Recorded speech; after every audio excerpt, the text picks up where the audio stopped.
Coordino el Diccionario Filosófico para Jóvenes de la Red Mexicana de Mujeres Filósofas y tengo alrededor de 20, 21 años dando clases en educación media superior con estudiantes muy jóvenes de preparatoria, en las preparatorias de la Ciudad de México, porque soy de la Ciudad de México.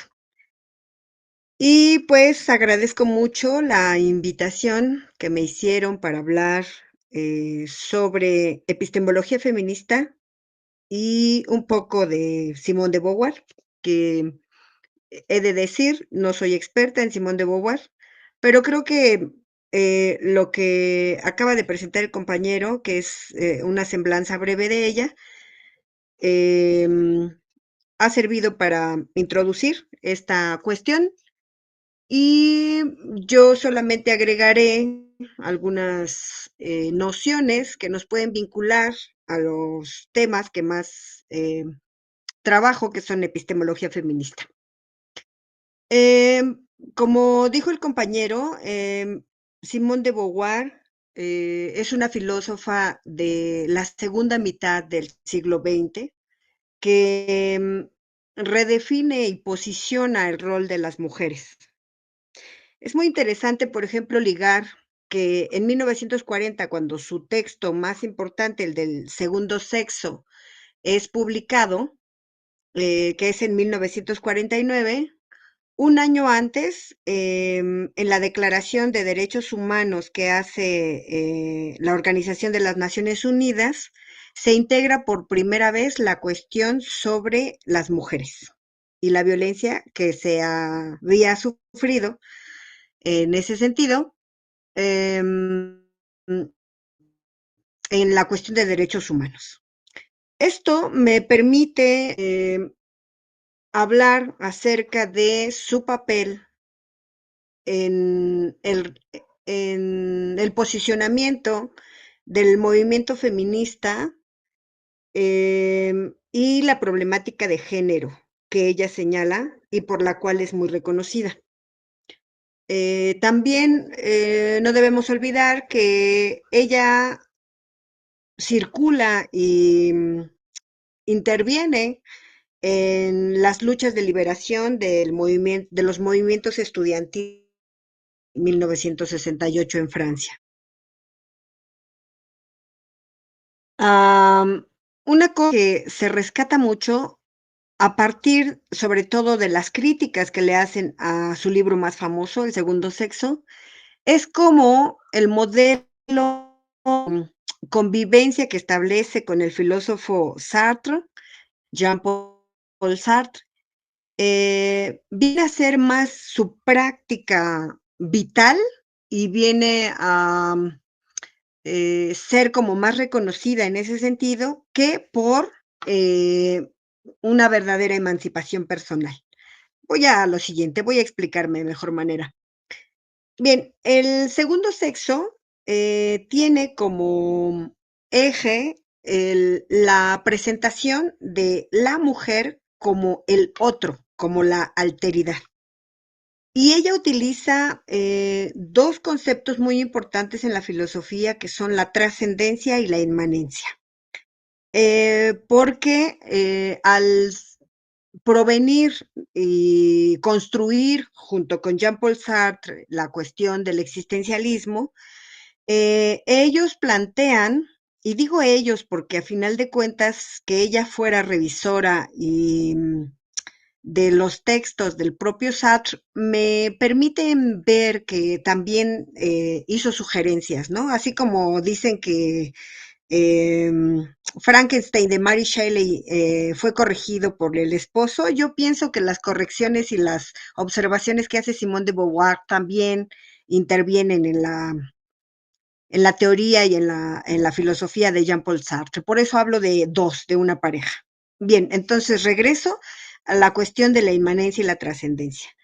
Lo que consideran como trascendencia es que los seres humanos, en particular las mujeres, eh, deben tener un proyecto y en ese sentido darle dirección a través de las acciones y de los fines. A eso se le llama, pues, trascendencia.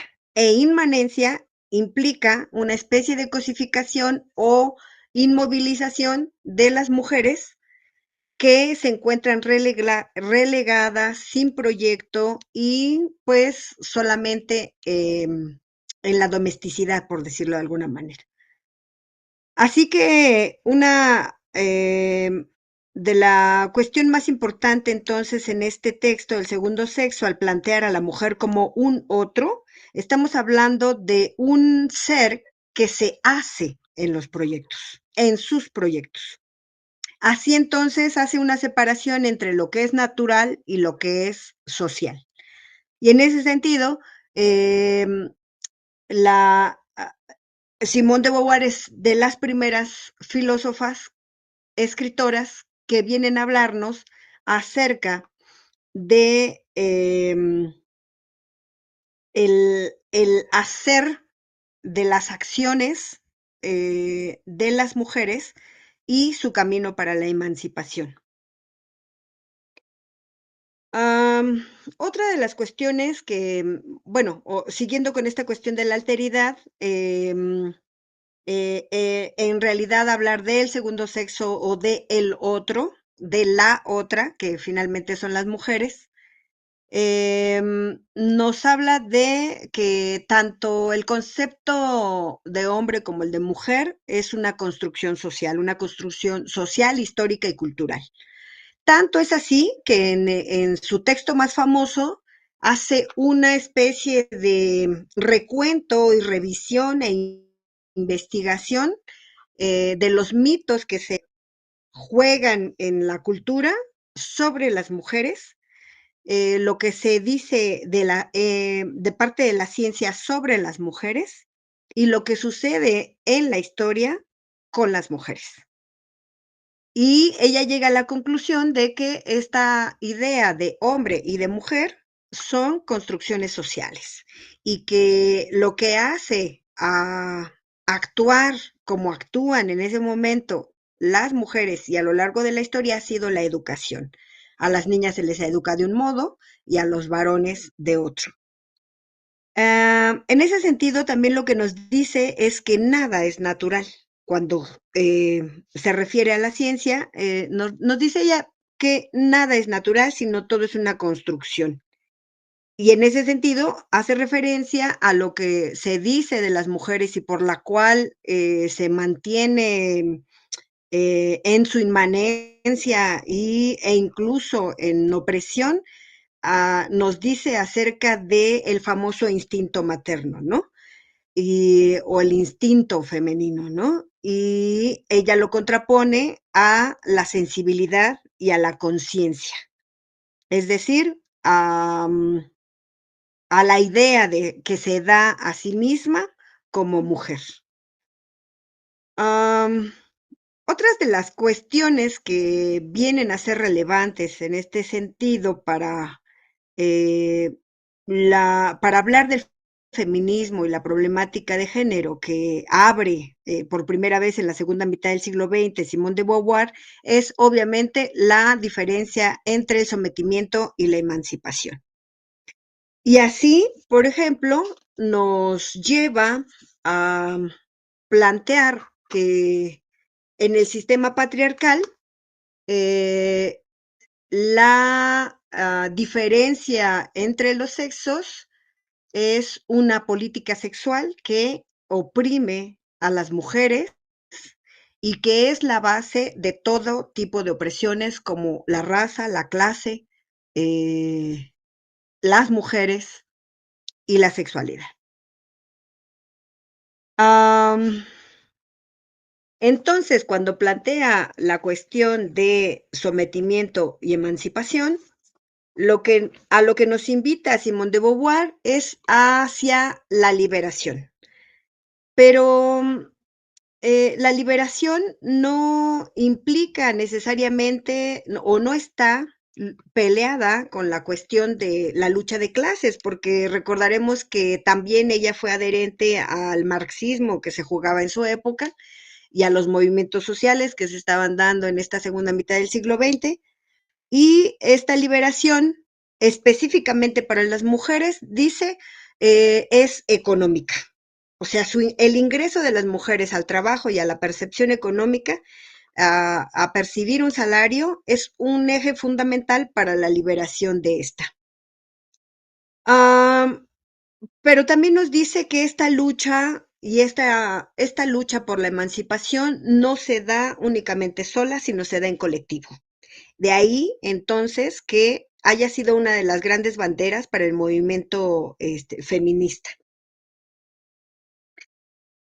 Y por otro lado, también nos dice que esta liberación o esta emancipación, además de económica, además de ser colectiva, tiene que transformar las costumbres y la educación que se le da a las mujeres. Ella termina el texto, su texto del segundo sexo, que está,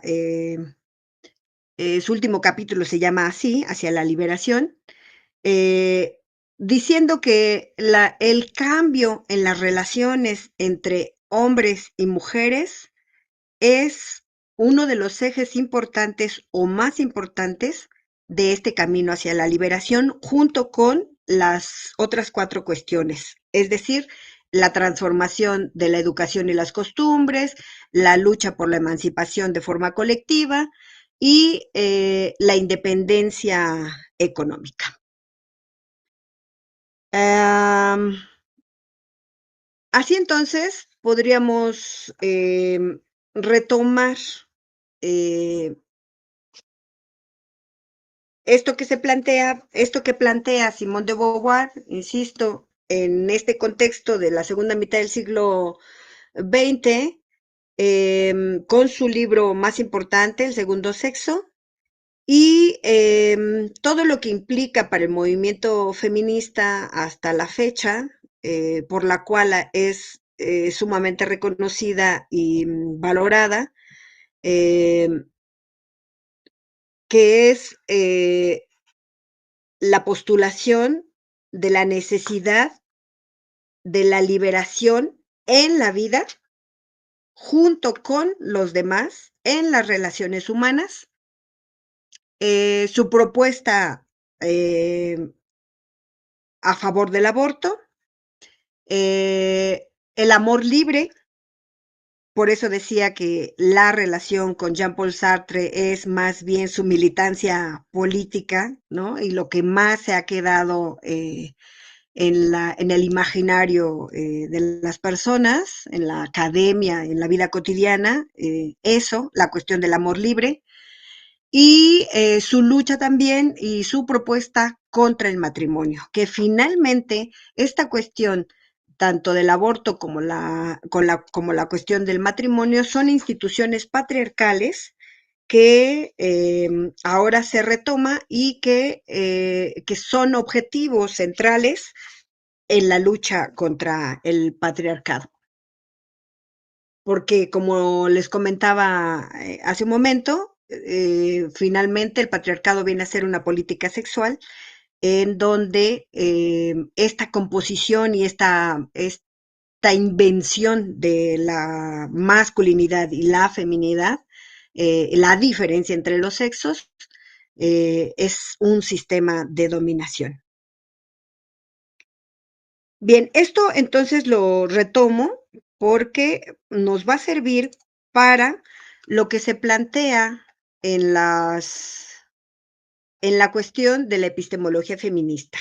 ¿Qué es y cómo surge y cómo se compone esta cuestión de las epistemologías feministas? Pues bien, me parece muy importante decir que a partir de las marcas de desvalorización y subordinación de las experiencias cognitivas que se le atribuyen o que son atribuidas a la diferencia del género, a la situación social y económica y a la pertenencia a un grupo étnico, eh, provocando la marginación y exclusión de las mujeres de manera sistemática y el impedimento de su propio desarrollo y de acceso a la justicia y a la equidad, las epistemologías feministas vienen a, a heredar estas cuestiones que en algún momento plantea Simone de Beauvoir y nos llevan a preguntarnos, por ejemplo, ¿qué tipo de transformaciones supone para la filosofía la introducción de estos nuevos temas como el feminismo, las reivindicaciones de las mujeres por conocer, la búsqueda de canales de participación en la esfera pública y las políticas de acceso, de producción, de prohibición o de negación de los conocimientos, así como el impacto del cuerpo sexuado de las conocedoras en las múltiples áreas del saber?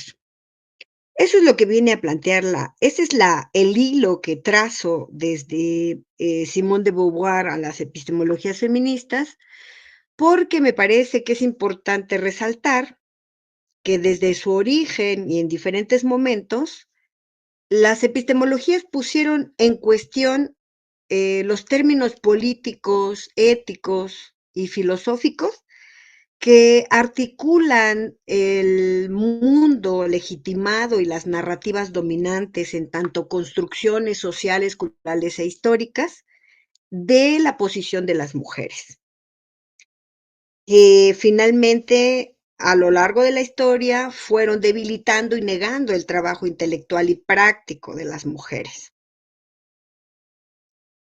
Así entonces,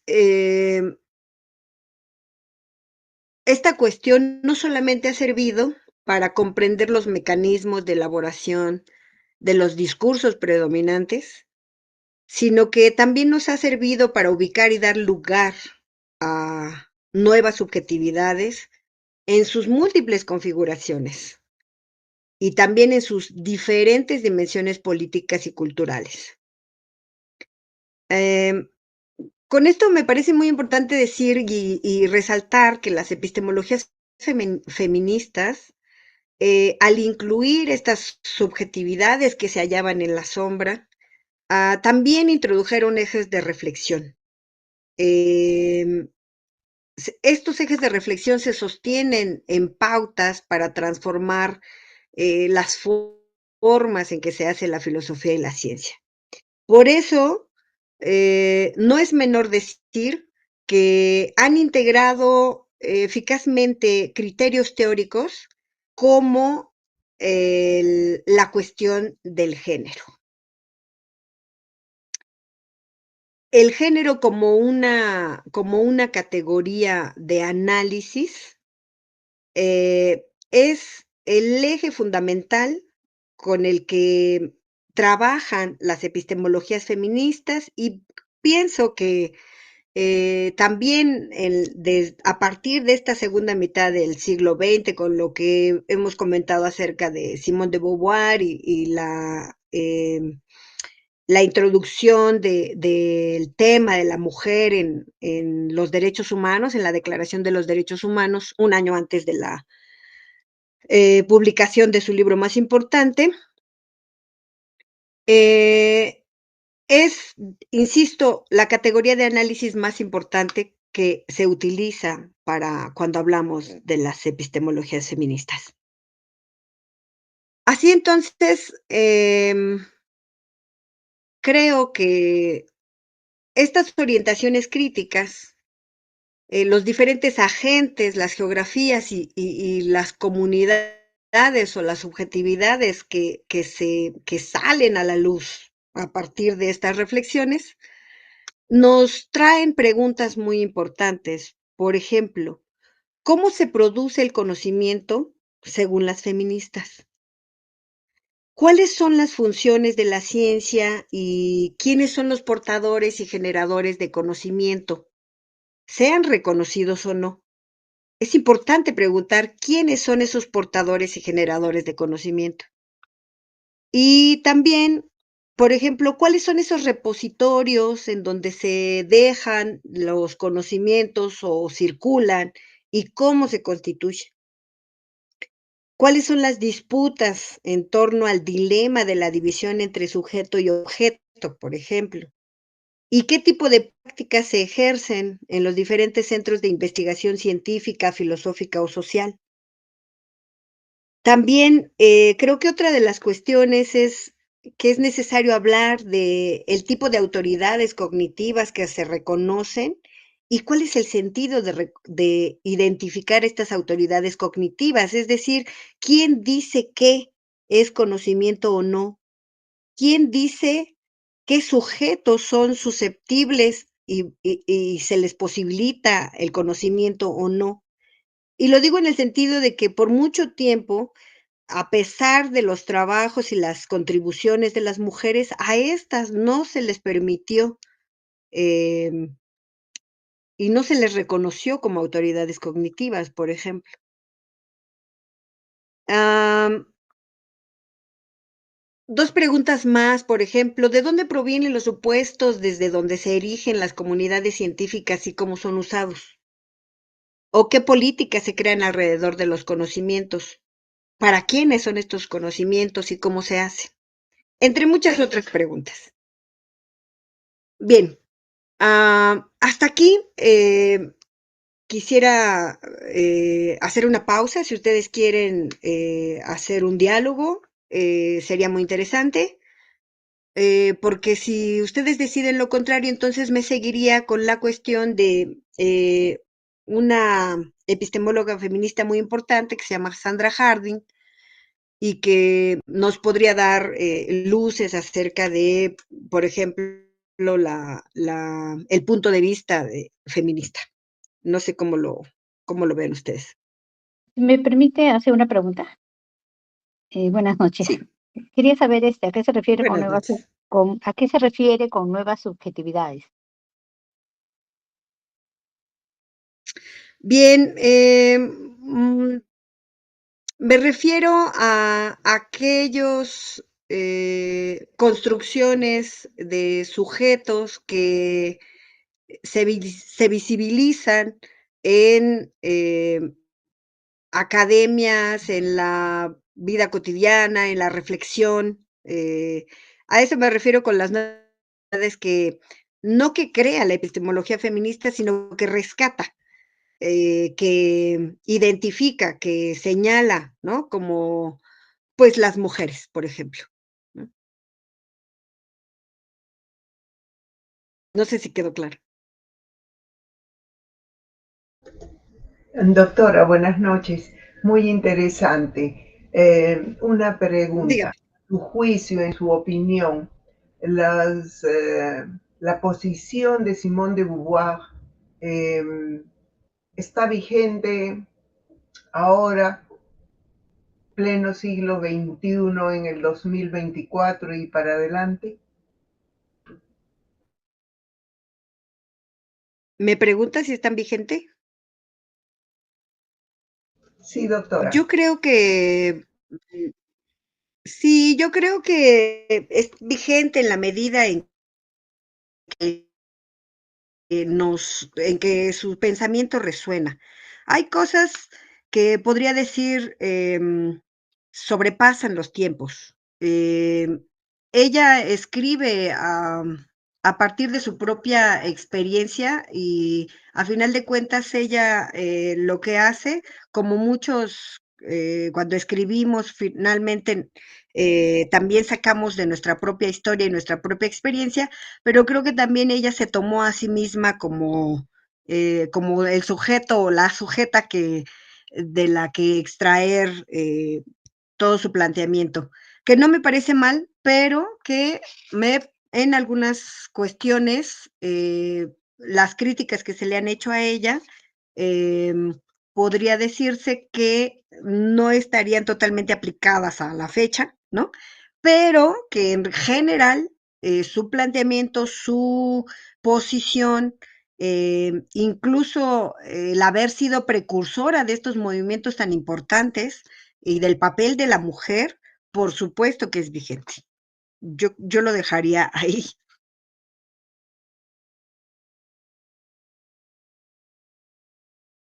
No sé si quieran seguir dialogando, preguntando o bien me sigo con la otra cuestión. Me interesaría hablar sobre Sandra Harding y sobre Donna Haraway, ¿no? Que son dos epistemólogas muy importantes. y que desde el punto de vista de la filosofía nos hablan de cómo se construyen todas estas maneras de conocer y abordar la cuestión de las mujeres. Si me permite, doctora, solamente para, Sí, como usted dice, claro que Simone escribió con respecto a su vida y lo plasmó, ¿no? También con la experiencia de lo vivido, lo viajado, lo estudiado. O sea, fue una persona que, como dice en su biografía, ella vivía de una forma más libre y pensaba que todas las mujeres vivían así. Cuando se dio cuenta que era diferente, empezó a preocuparse e interesarse más en la cuestión de mujer, ¿no? Pero también sacó a la luz la cuestión de la homosexualidad. Y por eso casualmente los movimientos feministas la toman ahí en cuenta porque su pensamiento abarcó muchas cosas, ¿no? No solamente la cuestión de mujer, de género en mujer, la cuestión de homosexualidad, la vejez, como también la cuestión de la guerra que vivió. Entonces, y yo pienso que fue una persona completa, ¿no? No solamente por su propia experiencia, sino por todo el conocimiento adquirido y sus vivencias, sus viajes, una persona muy comprometida con su época y su momento, ¿no? Y hasta ahora yo pienso que sí ha tenido bastante importancia en todos los movimientos feministas, pero también no cree usted que a pesar de los años que han pasado, aún todavía falta mucho por hacer. O sea, todavía hay mujeres que viven en otro tipo de vivencia, ¿no? De, como se dice, patriarcal. Aún todavía falta mucho, ¿le parece a usted? O también se está viviendo una especie de retroceso con respecto a los derechos adquiridos en algunas partes del mundo. bueno, son varias cuestiones muy interesantes porque efectivamente Simone de Beauvoir es una figura muy importante para la cuestión del feminismo y para las mujeres, precisamente por lo que comenta usted, que redefine el rol de la mujer, pero también más que a sacar a la luz la cuestión de la homosexualidad, porque la homosexualidad siempre ha existido, pero se ha calificado de muchas maneras. Entonces, una cosa muy importante que hace la filosofía, que hace ella como filósofa, es identificar que esas cuestiones sobre el hombre, la mujer, los roles, la homosexualidad, forman parte de discursos y de construcciones histórico-culturales, ¿no? Creo que es algo de lo que usted ha comentado muy acertadamente y que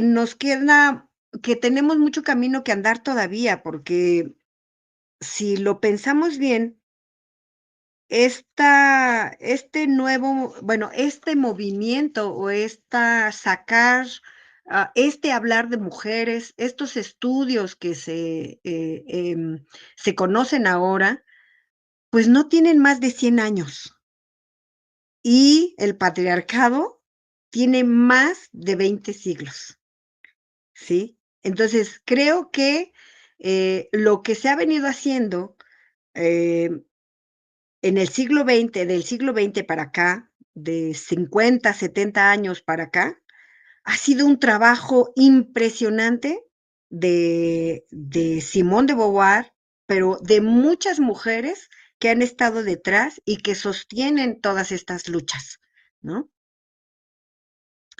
Y en el ámbito de la filosofía, pues la epistemología feminista ha sido magnífica en el sentido de que ha señalado, identificado cómo se dan estas desigualdades a partir del género y del sexo en las academias, en la ciencia, en estos espacios que se consideran libre pensantes, ¿no? Es muy interesante, ciertamente. Gracias, doctora. Bien, ¿cómo ven? ¿Continuamos o gustan hacer más preguntas?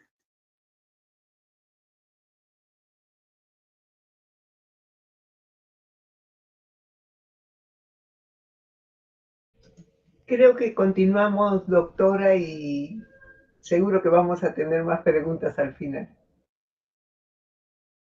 Bueno, muy bien, entonces voy a hablar un poco de Sandra Harding, que es una epistemóloga también muy importante. Ella sintetiza mucho del trabajo realizado por las epistemologías feministas y abre también muchas posibilidades de creación. Una de las preguntas muy importantes que se plantean es la de si podría haber una forma alternativa de búsqueda del saber que no estuviera estructurada mediante estos dualismos. Se le decía dualismos, ahora hablamos de binarismos, ¿no? De hombre, mujer, estos contrarios, ¿no? Ya que mucho de lo que predominantemente se ha concebido está formulado en estos conjuntos binarios, como hombre, mujer, sujeto, objeto, ciencia, naturaleza, objetividad, subjetividad, razón, sentimiento, ¿no? Junto con esta pregunta, Harding recoge otras de Donna Haraway, por eso me interesaba plantearla, es de si las feministas tienen algo nuevo que decir sobre las controvertidas relaciones entre saber y poder. Y es algo de lo que la compañera mencionaba, ¿qué tanto hemos avanzado, retrocedido o evolucionado de alguna manera con estas cuestiones, ¿no? Y otra de las preguntas importantes es cómo, si la autoridad y el poder feministas para nombrar darían al mundo una nueva identidad o una nueva descripción. Así entonces, estas tres preguntas ponen en el centro de la argumentación el papel de las alternativas, más allá de los binarios, de los binomios, de los absolutamente reduccionistas en la ciencia, y que abren camino a la valoración histórica de las observaciones y estudios consecuentes de las mismas epistemólogas, ¿no? Entonces, me parece que esta obra que han realizado las epistemologías feministas no ha cesado desde entonces de realizar propuestas, porque permiten visibilizar precisamente incógnitas respecto de la inclusión o de la exclusión de sujetos y temas relevantes para la vida cotidiana, académica y científica. Las producciones teóricas de las mujeres epistemólogas, en su mayoría científicas, filósofas y artistas, que es también muy importante, han planteado críticamente las consecuencias de las relaciones jerárquicas presentes en lo social y dentro de los ambientes científicos y académicos. Y esto es una de las cosas que ya planteaba Simone de Beauvoir, como comentábamos hace un momento, ¿no? Entonces, las filósofas, las epistemólogas feministas no han dejado de revisar los contextos históricos de las mujeres y se han dado la tarea de colocar en su justa dimensión las aportaciones de estas, así como también han cuestionado estas perspectivas dualistas, binarias, cerradas, ¿no? De modo que significativamente el capital creativo, los compromisos éticos, las orientaciones afectivas de los llamados sujetos emocionales, o sea, las mujeres, para decidir, actuar y participar, tanto en la defensa de territorios o el cuidado del medio ambiente, em, se llenan o se instauran como interacciones entre la experiencia emocional, pero también la experiencia cognitiva. ¿Qué quiere decir esto? Que em, las mujeres, no por ser emocionales, no pueden dejar de conocer. Y las epistemólogas lo que unen es esta cuestión de el saber que también se da a través de las emociones. Y ya lo decía Beauvoir, por ejemplo, hay una diferencia entre aquello que se llama instinto femenino y aquello que ella concibe como sensibilidad femenina. que no es más que una conciencia de sí como experiencia de ser mujer. Y la experiencia de ser mujer implica muchísimas cosas, entre ellas la emoción, pero también la posibilidad del conocimiento y de ser sujetas de conocimiento y de saberes. Em,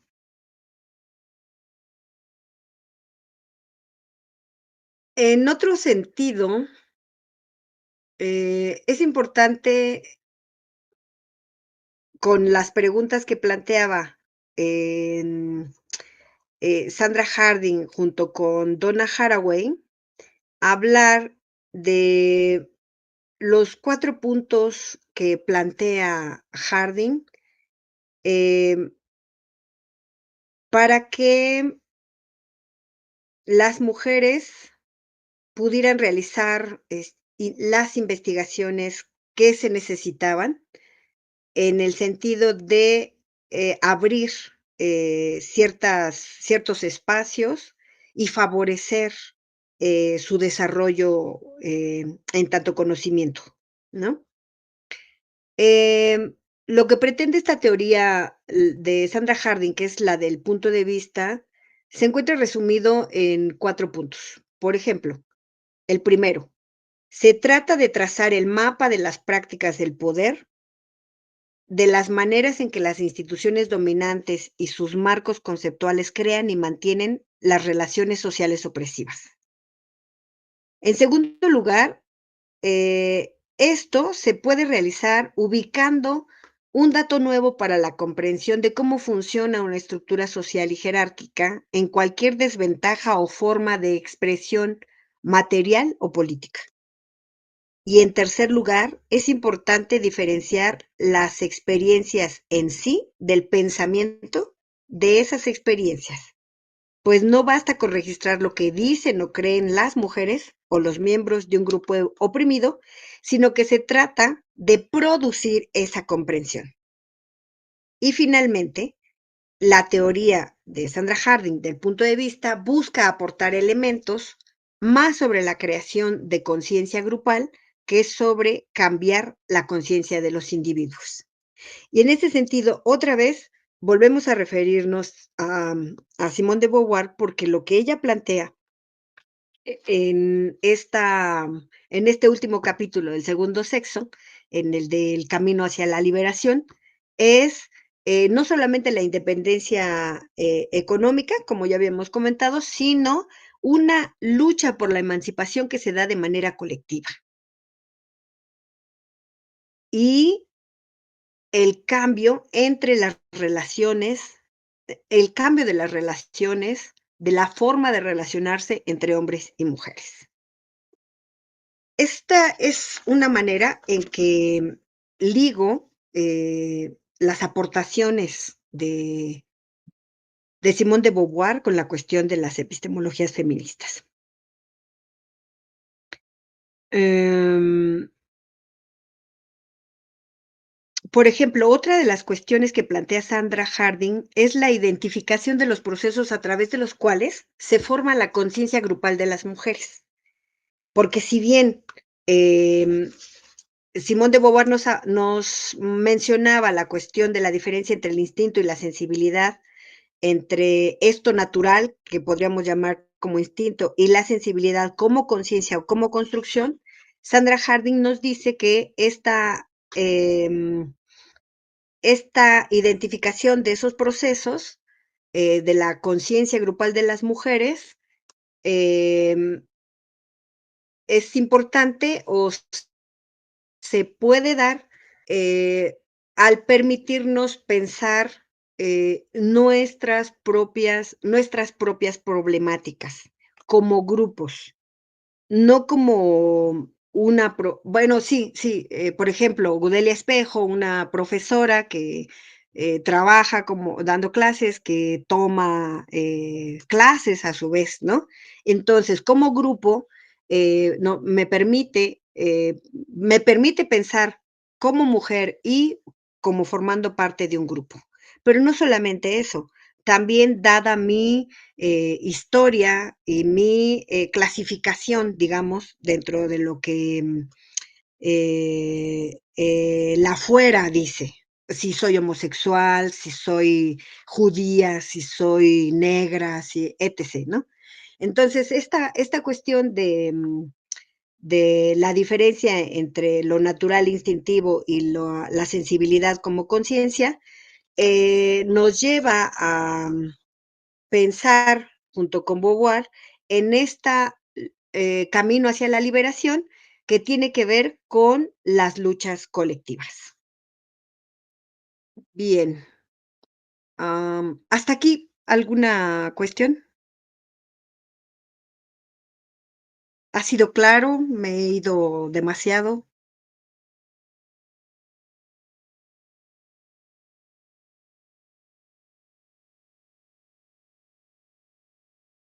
¿Estoy en mi monólogo?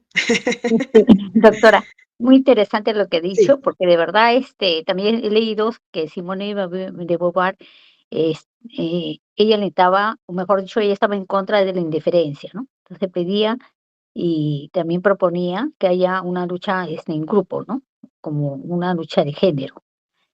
Ese postulado es muy importante para que se hayan formado los grupos feministas y para que haya mujeres que a pesar de que están en buena situación se solidaricen con otras que no lo están, ¿no?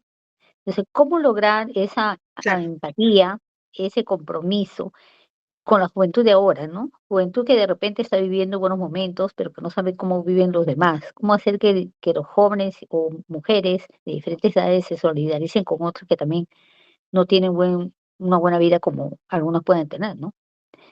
Eso es lo que quería saber. Sí, yo creo que ahí hay una cuestión que usted señala muy interesante, porque ahora decimos, bueno, creo que los jóvenes de ahora no tienen ideales, no tienen esa mística que sucedía en los setentas, a finales de los sesentas, con el movimiento estudiantil o en los setentas, ¿no? Es muy interesante lo que plantea porque precisamente nos remite a la idea del sujeto que trasciende y solamente puede trascender a partir de un proyecto. Ese proyecto debe tener sentido con las acciones del propio sujeto. Y podríamos decir, no me atrevería, yo doy clases en preparatoria y aunque a veces es muy decepcionante, yo pienso que en las masas, en la generalidad, no podríamos a lo mejor encontrar todos esos requisitos, pero sí hay individuos muy importantes y creo que a lo largo de la historia se ha sucedido que tanto hombres como mujeres han desentrañado su proyecto de vida que a la vez implica a sus círculos y a la sociedad, de modo que no pienso en retroceso, sino más bien en acciones que nos han traído hasta acá. En otras palabras, hay tantas cosas buenas como malas y creo que depende, como también lo decía Beauvoir, aquellos que se quedan en la inmanencia y no caminan hacia la trascendencia, en realidad están cosificados, es decir, no son sujetos. Y creo que la cuestión es esa, invitar a, al sujeto a pensar en sus proyectos para tener comunicación y colectividad eh, posible para el cambio social. No sé, no sé qué les parezca esta idea. Gracias. Yo, Y también no sé cuántas... Sí, dígame. No, solamente le estaba dando las gracias. Sí, yo tengo una pregunta. Mi nombre es Crisia Comayagua y soy del ¿qué Salvador. tal? Bien, mi pregunta es, usted decía con respecto a la educación y Simón lo plantea también, ¿verdad? Pero imagínese dentro de la educación, nosotros como mujeres estamos encargadas de la educación de los niños, más que todo en los varoncitos, ¿verdad? Entonces, ¿cómo nosotras vamos a poder educar? Porque a veces dentro de la familia o dentro de los niños, las mismas mujeres ejercen el machismo. Que, por ejemplo, hay casos aquí en el país que dentro de las mismas mamás obligan a las señoritas a que les sirvan, a que estén atentas de los hermanos varones. Entonces, ¿cómo podemos erradicar eso? No erradicarlo por completo, ¿verdad? Porque para eso se tendría que hacer un proceso. Pero nosotros como mujeres también ejercemos el machismo dentro de las familias. ¿Cómo podemos nosotros, porque Simón eso plantea también, ¿verdad? Entonces, ¿cómo podemos comenzar desde la educación, pero también erradicando algunos conceptos de machismo dentro de nosotras mismas? Eso sería mi pregunta. Es muy interesante porque efectivamente vivimos en este mundo de esa manera. Pero yo retomaría a otra feminista muy importante que se llama Sara Ahmed, se escribe Ahmed, Sara Ahmed, que en un libro muy bonito y muy sencillo, muy ilustrativo, que se llama Vivir una vida feminista, plantea una cuestión que a la mejor nos da miedo, echarla a andar, pero que es básica y fundamental en la vida cotidiana. Este concepto es el de, la mujer feminista aguafiestas.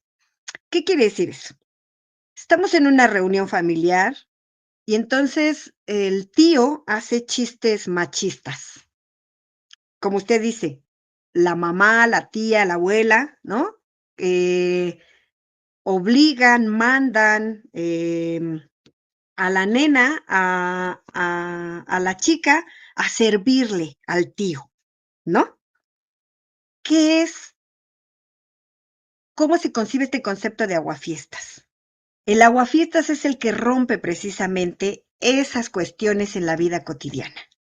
La feminista aguafiestas es aquella que en la reunión familiar dice yo no puedo, yo no me río del chiste machista y no estoy de acuerdo o no sigo esas reglas que aunque me digan que no me voy a ver bonita, no voy a hacer, ¿sí? Entonces, yo creo que no solamente es Simone de Beauvoir, yo creo que es desde ella, con todas las que han venido y que han propuesto muchísimos cambios, porque como se ha planteado a lo largo de la historia, ¿no? Empezaron unas con el derecho al voto, pidiendo el derecho al voto, la integración, los derechos humanos, ¿no? Ella que viene a hablar de la alteridad, la otra, esta que se llega a ser mujer, no está dada, ¿no? Sino que además es y debería ser su propio proyecto de vida, ¿no? Entonces creo que no solamente es Simone de Beauvoir, sino todo lo que abrió ella y todo lo que ha venido de 70 años para acá. Muchas gracias por su respuesta, doctora.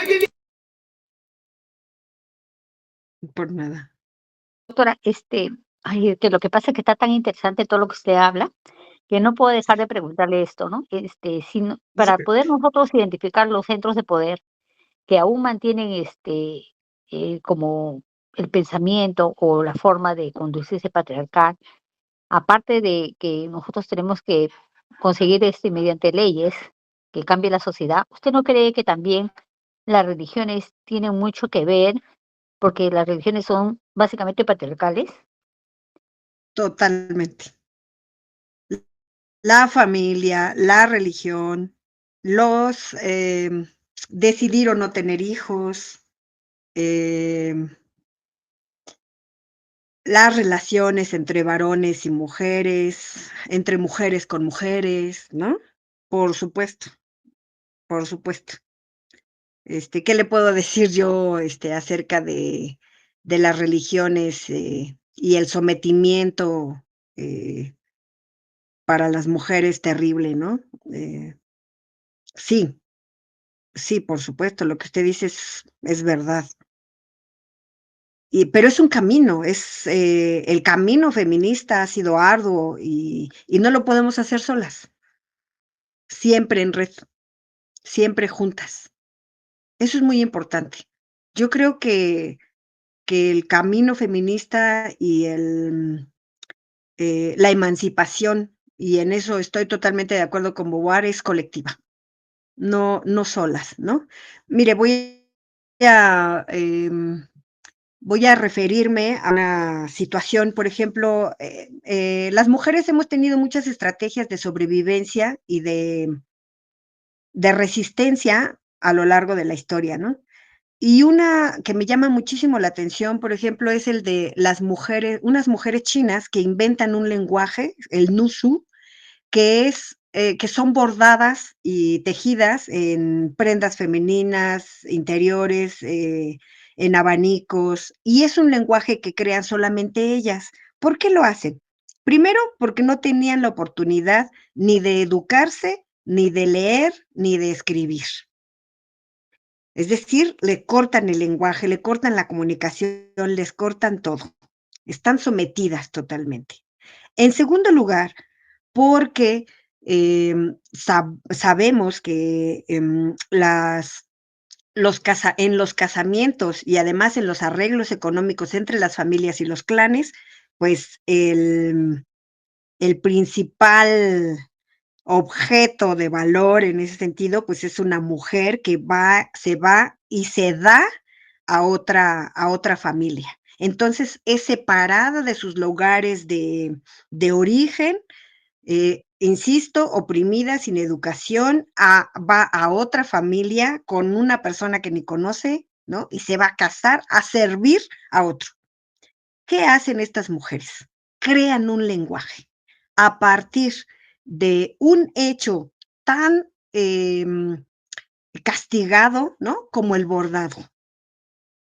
Y ahí se da un momento de resistencia y de emancipación también de las mujeres. Y creo que esos hay que rescatarlos. Y además se da en colectivo, porque solamente era un lenguaje para mujeres que conocían mujeres y como base se decía, y hay todavía frases bordadas, consúltenlo en internet, ya internet tiene todo. Dice, todas las mujeres provenimos de una misma familia. Y eso es muy bello, porque creo que es en red, en colectivo, como las mujeres podemos seguir luchando por nuestra emancipación. Gracias, No sé qué doctora. les parece. En todo caso, como usted dice, ¿no? Aparte de eso, es muy importante también el autoconocimiento de alguna forma, así no sea de colegio, como dice usted, esas mujeres que aprendieron a unirse y comunicarse, y ya, sino también es importante la reflexión y lo más importante de todo es la autocrítica, ¿no? Porque nosotros somos muy buenos para criticar a los demás, pero no para criticarnos uno mismo. Entonces, en ese proceso es importante que la persona tenga un momento en que, o se pregunte, no solo una vez, sino varias veces, cómo va su vida, ¿no? Si está bien lo que está haciendo, si está bien lo que cree, si cuestiona todas sus creencias, su forma de vida, para poder continuar o cambiar. Porque muchas veces uno ya nace y a uno le educan de una forma que más adelante uno no cuestiona y sigue viviendo en automático. Entonces, por eso es muy importante también la autocrítica, ¿no cree usted? Para que en algún momento uno se dé cuenta que tiene más salidas, que tiene otros caminos y que puede llevar otro tipo de vida, ¿no? Algo así. Bueno, la propuesta del existencialismo nos lleva a pensar que somos lo que hicieron de nosotros más lo que decidimos, ¿no?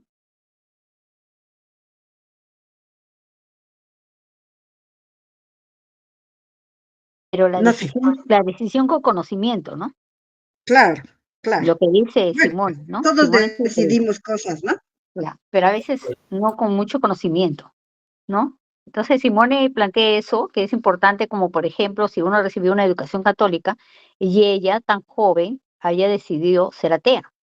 Creo que tenía 12 Claro, años. ¿Cómo llegó a Claro. ese punto una joven tan, ¿no? Una chica tan joven y en esa época decidir sobre algo tan fundamental que su familia ya lo tenía, en una práctica ancestral, se puede decir, ¿no? Entonces, ¿cómo ella pudo haberse independizado de forma es- emocional también, ¿no? Diríamos era un aguafiestas. Se Sí. reveló tanto en ese sentido. Seamos aguafiestas. Es que la Les parte echó a fundamental, perder la fiesta, ¿no? Sí, dígame. no, es que la parte fundamental también de la filosofía existencialista, y lo menciona Sartre, es la libertad. Aunque Simón de Beauvoir sí le contradice allí, ¿verdad?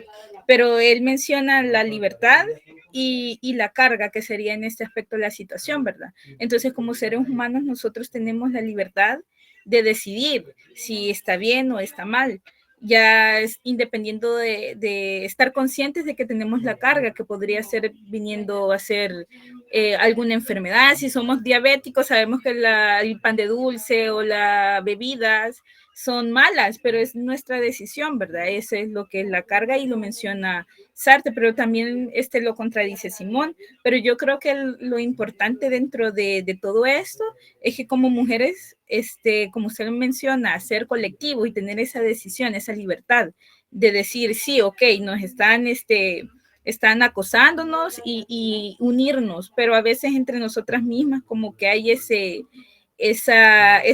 choque de polos, que no te vamos a apoyar o no. Entonces es también una contradicción entre nosotros mismas, y también lo menciona Simón de Beauvoir en El segundo sexo, ¿verdad? O sea, nosotros lo malo que de mujeres, que nos quedamos solo con la palabra que nos da el patriarcado, la mujer, pero no nos decimos en colectivo, las mujeres, nosotras.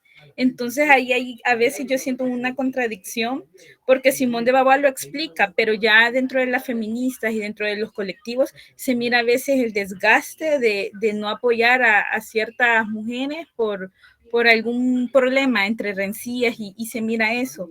Entonces yo digo, o sea, hay una contradicción entre nosotras mismas, cómo poder avanzar. Gracias.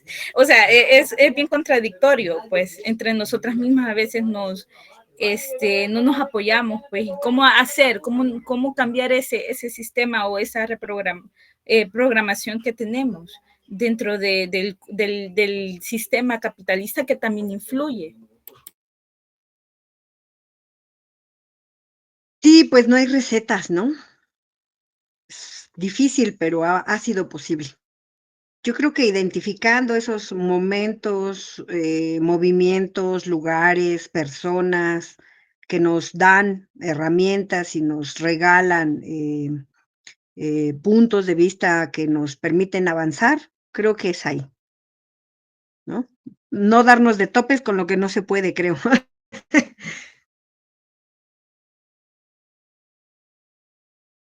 Solamente para decir, bueno, disculpen que hable tanto, sino que es un tema que me interesa mucho. Entonces, para cambiar la narrativa, como dice la señorita Crisis, ¿no?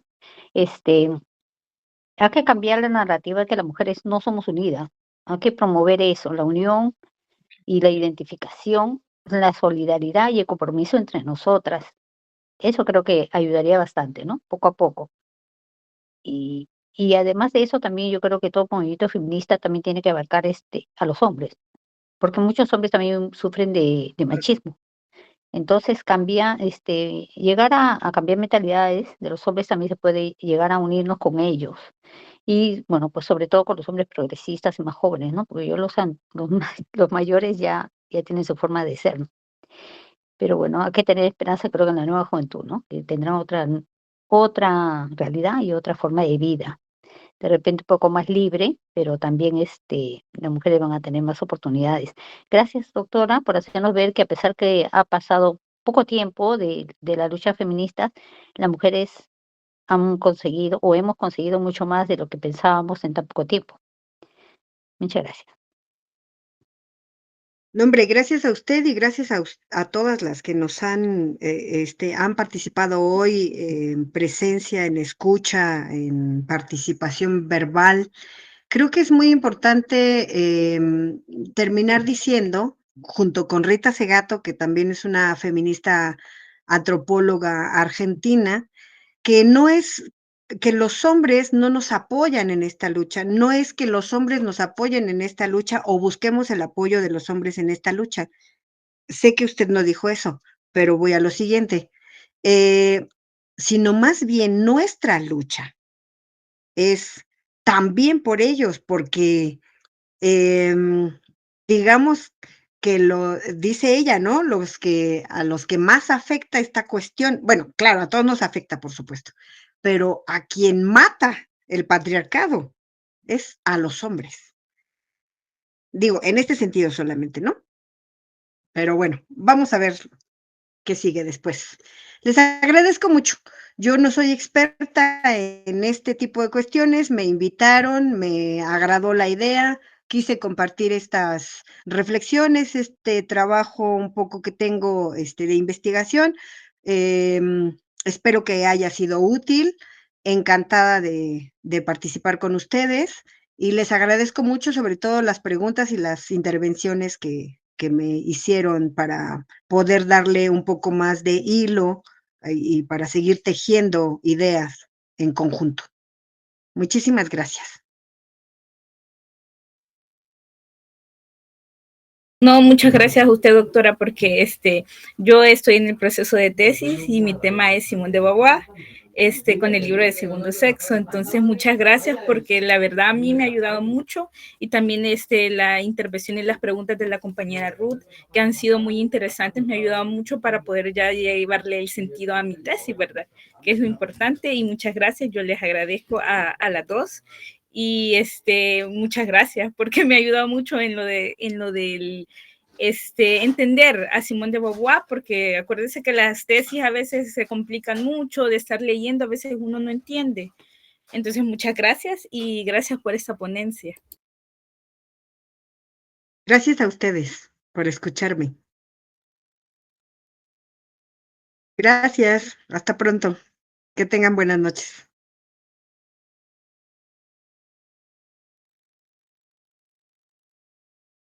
Muchas gracias, buenas noches.